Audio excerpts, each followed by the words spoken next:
السلام علیکم ورحمۃ اللہ وبرکاتہ۔ امید ہے تمام احباب خیریت سے ہوں گے۔ اللہ آپ سب کو اپنے حفظ و امان میں رکھے۔ اللہ رب العزت قرآن کریم میں فرماتے ہیں وَإِذَا سَأَلَكَ عِبَادِي عَنِّي فَإِنِّي قَرِيبٌ، جب میرا بندہ مجھ سے مانگتا ہے تو میں بڑا قریب ہوں۔ اجیب دعوت الداعِ اذا دعان، جب پکارنے والا پکارتا ہے تو میں اس کی دعا پر لبیک کہتا ہوں۔ دعا کا معنی کیا ہے؟ ویسے تو دعا کا معنی پکارنا ہے، لیکن اصطلاحی معنی کیا ہے کہ بندہ اپنے اللہ کے حضور اپنی مناجات پیش کرے۔ تو ہمیں تعلیم ہے کہ اپنے اللہ سے مانگو، ادعوا ربکم تضرعا وخفیا، اپنے اللہ کو آہوزاری کے ساتھ مانگو، لپٹ کر چمٹ کر مانگو۔ تو مومن کی شان ہے کہ وہ اپنے اللہ سے مانگے۔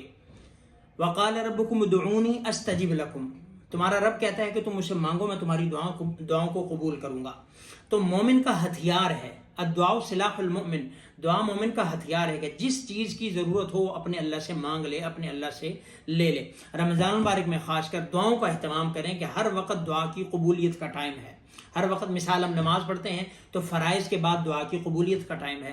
ہم سحری کے لیے اٹھتے ہیں، تہجد میں دعاؤں کی قبولیت کا ٹائم ہے۔ اسی طرح ہم افطار میں افطاری کے لیے بیٹھتے ہیں، دعاؤں کی قبولیت کا ٹائم ہے۔ تو ان اوقات میں ہم دعائیں کریں۔ اسی طرح افطاری ہم نے کر لی، پھر بھی دعا کریں، زبانی دعا کر لیں کہ ذهب الظما وابتلت العروق وثبت الاجر انشاءاللہ، کہ پیاس چلی گئی، رگیں تازہ ہو گئی اور روزے کی مشقت ختم ہوگی لیکن اجر باقی رہ گیا۔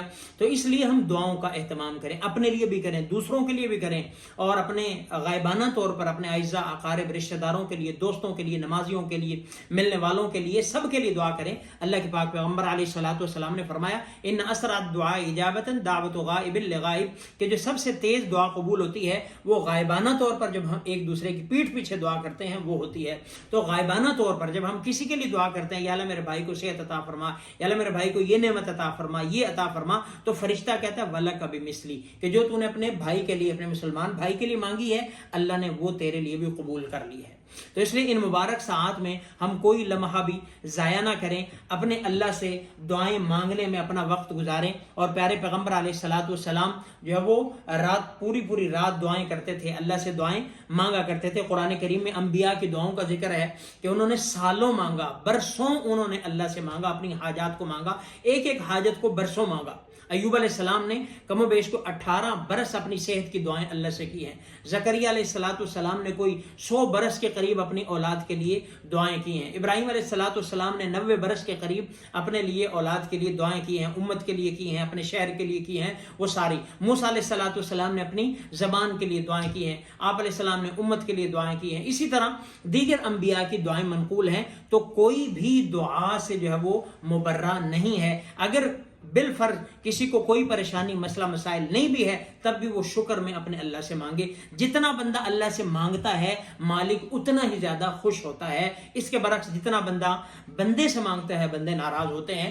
تو اس لیے کوشش کریں، دعاؤں کا اہتمام کریں، تہجد میں اٹھیں، اللہ سے رو رو کے گڑ گڑا کے مانگیں، فرائض کے بعد دعاؤں کا اہتمام کریں۔ یہ دعاؤں کی قبولیت کا ٹائم ہے۔ جمعے کے دن میں، عصر کے بعد میں، 2 خطبوں کے درمیان میں، یہ ساری دعاؤں کی قبولیت کے اوقات ہیں۔ تو اس لیے کوشش کریں ہم دعاؤں کا بڑا اہتمام کریں، اپنے والدین کے لیے دعائیں کریں، جو دنیا سے مرحومین چلے گئے ان کے لیے دعائیں کریں، اور جو بھی اپنی حاجت آپ اللہ سے مانگ سکتے ہیں وہ کوشش کریں اپنی دعاؤں میں اپنے اللہ کو سنا دیں۔ اور ایک روایت میں یہ ہے، اللہ کے پاک پیغمبر نے فرمایا کہ جو یہ چاہتا ہے کہ مصیبتوں میں، تکلیفوں میں، پریشانیوں میں اس کی دعائیں قبول ہوں تو اس کو چاہیے خوشحالی میں بھی اللہ سے مانگے۔ کہ جب نعمتیں ملی ہوئی ہیں تب تو عبادت کی طرف، دعا کی طرف دھیان ہی نہیں جاتا، تب بندہ دعا کی طرف آتا ہے جب کوئی مصیبت آ جاتی ہے، بیماری آ جاتی ہے، حادثہ آ جاتا ہے۔